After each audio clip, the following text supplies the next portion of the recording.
Hello बच्चों, नमस्कार। स्वागत है आपका अपने परिवार अंकित एजुकेशन अड्डा में। आज हम बात करने वाले हैं RRB, NTPC, RRB group D, RPF और एएलपी के महत्वपूर्ण प्रश्नों के बारे में। इसमें आज हम 112वें सेट की बात करेंगे।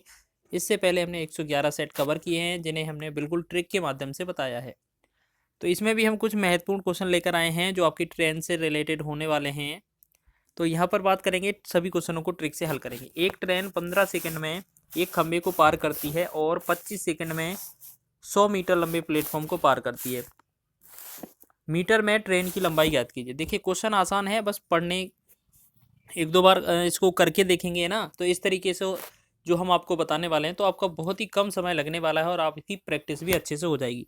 तो इस स्थिति में जो हम आपको ट्रिक बताएंगे उसमें आपका चाहे स्पीड पूछा जाए, चाहे आपका डिस्टेंस पूछा जाए, दोनों का ही बात किया जाएगा। ठीक है, इसमें इस ट्रिक में आपका दोनों का ही बात किया जाएगा। ठीक है, तो सबसे पहले हमें क्या करना होता है, आपको सबसे पहले यहाँ पर वैल्यू लिख लेना है, डिस्टेंस कितना है और समय कितना है। ठीक है, पहले स्टेप में यहाँ पर समय, पहले स्टेप में हमेशा चाल निकाला जाएगा। ठीक है, तो आपको देखना है, एक ट्रेन 15 सेकंड में एक खंबे को पार करती है, 100 मीटर लंबे प्लेटफॉर्म को 25 सेकंड में पार कर लेती है और ट्रेन की लंबाई ज्ञात कीजिए। तो यहाँ पर डिस्टेंस हमें कितना लेना है, 100 लेना है। ठीक है, और टाइम इन दोनों का अंतर लेना है, तो 25 और -15, तो यहाँ पर टाइम जो आएगा वो 10 सेकंड आ जाएगा। ठीक है, 10 सेकंड। तो आप ऐसे समझें कि डिस्टेंस तो हमारा 100 है, 100 क्या है, ये 100 मीटर में है, और टाइम जो है वो 10 सेकंड में है। ठीक, अब ऐसे समझना है हमें, टाइम डिस्टेंस तो हमारे पास हो गया, अब हमें चाहिए स्पीड। तो देखिएगा, स्पीड करने के लिए हमें क्या करना है, स्पीड बराबर क्या होता है, डिस्टेंस अपॉन टाइम। स्पीड बराबर क्या होता है, आपको पता है ना, स्पीड बराबर क्या होता है, डिस्टेंस अपॉन टाइम। तो डिस्टेंस कितना है, 100 मीटर, बटा में टाइम कितना है, 10। तो जब इसे 10 से डिवाइड करेंगे तो ये बन जाएगा 10 मीटर प्रति सेकेंड। 10 मीटर पर सेकेंड जो आएगा वो ट्रेन की स्पीड आ जाएगी। ठीक है, कुछ क्वेश्चनों में आपका स्पीड ही पूछा जाता है, तो इसका तो आंसर आधा हो जाता हमारा ट्रेन का स्पीड तक 10 मीटर। बस इस क्वेश्चन में आपको ट्रेन की लंबाई पूछी है, तो आपको पता है लंबाई का मतलब दूरी पूछी है, तो दूरी इक्वल टू क्या होता है, दूरी बराबर होता है स्पीड इंटू टाइम। तो आपका जो स्पीड है, आपको यही वाला स्पीड लेना है, 10 लेना है। ठीक है, टाइम हमेशा याद रखना, जो पहला वाला होगा ना 15 सेकंड, छोटा वाला हो सकता है, छोटा बड़ा आगे पीछे लिखा होगा, तो जो छोटा वाला होगा जिसमें खंबे को पार कर रहा होगा, व्यक्ति को पार कर रहा होगा जो ट्रेन, तो उसमें जो 15 सेकंड है, बस इसे टाइम की जगह 15 लेना है। तो 15 और 10 का गुणा करेंगे तो ये बनेगा 150 मीटर।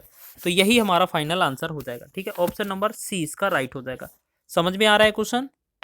इसी तरीके से आप करेंगे तो बहुत ही आसानी से आप इस क्वेश्चन को लगा लेंगे, या इस तरीके से कई सारे क्वेश्चन भी लगा लेंगे। अगर आपका स्पीड का क्वेश्चन है तो आपका आधा यहाँ तक रुक जाना है, अगर आपका लंबाई पूछा है तो थोड़ा ये वाला स्टेप बढ़ जाएगा। ठीक है, चलिए आगे बढ़े। कुछ इसी तरीके के प्रश्न हमने सभी लिए हैं इस वीडियो में। 300 मीटर लंबी रेलगाड़ी एक प्लेटफॉर्म को 39 सेकंड में पार करती है, जबकि एक खंबे को 18 सेकंड में पार करती है। प्लेटफॉर्म की लंबाई कितनी है? देखिएगा, तो क्वेश्चन में क्या है, अब थोड़ा उल्टा पूछा गया है। ठीक है, अब क्या है, उल्टा पूछा गया है। तो अब क्या करेंगे, हम एक चीज़ याद रखेंगे, यहाँ पर मात्र 5 से 10 सेकंड के अंदर। देखो बनाना कैसे, आप ऐसे समझें कि हमने अभी आपको बताया था, सबसे पहले दूरी लिखा जाता है प्लेटफॉर्म की, तो प्लेटफॉर्म की दूरी नहीं दी है तो हम एक्स मानेंगे। ठीक है, और जो आपका स्पीड टाइम होता है, टाइम को आपको अंतर करना होता है, तो कितना, 39 माइनस का 18। ठीक है, और बटा में क्या करते हैं हम, इन दोनों सॉरी इनका अंतर करेंगे तो ये कितना बनेगा, 21। ठीक है, इतना आ गया। फिर इसके बाद हमारा स्टेप रहता है स्पीड बराबर डिस्टेंस अपॉन टाइम। देखो स्पीड बराबर क्या होता है, डिस्टेंस अपॉन टाइम। तो स्पीड कितना लिखेंगे, डिस्टेंस कितना है, एक्स बटा में हमारा कितना होना चाहिए, टाइम 21। तो देखो ये जो है, अगर x बटा 21 को हम हल करते, सॉल्व करते, तो हमारा ये क्या है, स्पीड निकल आता। अब देखिएगा, अगर आपके पास स्पीड आ गया है तो आपको फॉर्मूला पता है ना दूरी निकालने के लिए, d बराबर क्या होता है, s इंटू टी। यानी कि अगर हमारे पास s का वैल्यू पता है हमें, और टाइम का वैल्यू हमने क्या बोला था, छोटा वैल्यू लेना है 18, और बराबर में जो आता है वो हमारा ट्रेन की लंबाई आती है। तो ट्रेन की लंबाई हमें दी गई 30 बार, तो 30 हम यहाँ पर लिखेंगे, यहाँ पर लिखेंगे। ठीक है, तो इसके साथ डिवाइड करेंगे, 30 7 21 और तिछिंग 18, फिर 6 एकम 6, 6 पंचे 30। अब 5 का 7 में गुणा करेंगे तो x बराबर जो होगा, यहाँ पर एक सेकेंड, यहाँ पर क्या है, ये वैल्यू कट कर दिया, यहाँ पर 300 था, ठीक है। अब कट करेंगे, ठीक है। 7 21, 3 18 और 6 6 6 5 30, ये 50 हो जाएगा, ठीक। अब 7 का 5 में गुणा करेंगे तो x का 7 पना 35 और 1 0 पहले से, तो x बराबर आ जाएगा हमारा 350। तो ये एक बार में ही आंसर आएगा, बस वो ही दोनों स्टेप आजमाने हैं आपको। 350 मीटर इसका राइट आंसर हो जाएगा, ठीक है। थोड़ा स्पीड से सॉल्व करेंगे अब सभी क्वेश्चन। एक रेलगाड़ी प्लेटफॉर्म पर मौजूद एक व्यक्ति को 10 सेकंड में पार करती है। 260 मीटर लंबे प्लेटफॉर्म को 20 सेकंड में पार करती है। रेलगाड़ी की लंबाई ज्ञात कीजिए। देखिए, अगर रेलगाड़ी की लंबाई ज्ञात करनी है तो सीधा ही डायरेक्ट स्टेप देखना है। डी बराबर हमारा क्या है, प्लेटफॉर्म की लंबाई कितना दिया है, 260 मीटर, ठीक है। और टाइम कितना हो जाएगा, 20 में से हम 10 कम कर देंगे तो ये बनेगा 10 सेकेंड। तो यहाँ पर पहले स्पीड निकालें, तो स्पीड निकालेंगे हम, तो 260 में अगर हम 10 से डिवाइड करें तो ये हमारा होता है 26, ठीक है। अब हमें दूरी निकालनी है, तो दूरी बराबर क्या होता है, s इंटू टी। बस यही हमने क्या है अभी स्टेप शॉर्ट में किया था, अब इसको हम बार बार नहीं लिखेंगे, सीधा ही सॉल्व कर देंगे। स्पीड हमारा 26 है और टाइम कितना है, छोटा वाला 10, तो जब इसका गुणा करेंगे तो ये 260 ही आएगा। बहुत बढ़िया, इसका भी आंसर कितना 260 हो जाएगा। तो आगे इसी तरीके से बढ़ेंगे हम, ठीक है, आसान तरीके से, शॉर्ट तरीके से। एक ट्रेन 140 मीटर लंबे प्लेटफॉर्म को 15 सेकंड में, 180 मीटर लंबे प्लेटफॉर्म को 17 सेकंड में। ट्रेन की रफ्तार क्या है, तो गति तो एक बार में ही आती है। सबसे पहले दूरी लिखा जाता है, जो एक दूरी हो या अलग अलग दूरी हो। एक दूरी हो तो वही दूरी लिख ली जाती है, जब दो दूरी लिखा हो, प्लेटफॉर्म की लंबाई लिखा हो, तो हम क्या करते हैं, अंतर। तो 180 माइनस का 140, तो यहाँ डिफरेंस कितना 40 आएगा। टाइम का डिफरेंस देखेंगे, 17 सेकेंड माइनस का 15 सेकेंड, तो यहाँ पर 2 सेकेंड आएगा।